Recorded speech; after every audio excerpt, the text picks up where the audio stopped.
Hi friends, I'm Juliet. Welcome to today's English lesson. In the last lesson, we learned about the sounds of the letter P. In this lesson, we are going to learn about the sounds of the letter Q. Don't forget, you have a PDF document where you can find all the words we are going to talk in this video, so you can check every pronunciation. This is the letter Q. La letra Q en inglés siempre se encuentra acompañada de la letra U, la Q y la U. Entonces, la pronunciación, el sonido que usa estas dos letras es Q, Q. Entonces vamos a ver cómo se lee en estas palabras. Quit, quit, quiet, quiet, queen, queen, quick, quick, question, question, equal, equal. Muy bien.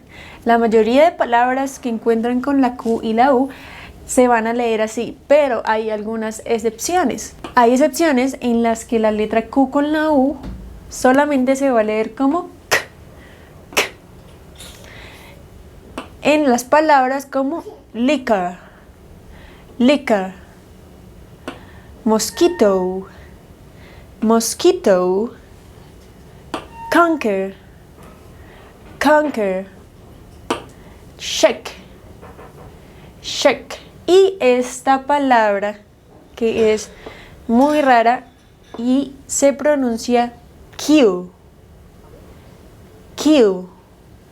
En este caso es como se llama la letra Q, Q, Q. Muy bien. Let's practice. Vamos a practicar este sonido con estas dos frases. Yo la digo 3 veces y luego ustedes la repiten después de mí. Does that duck quack all night long? Does that duck quack all night long?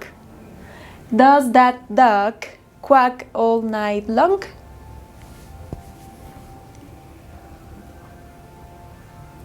Very good. The next one.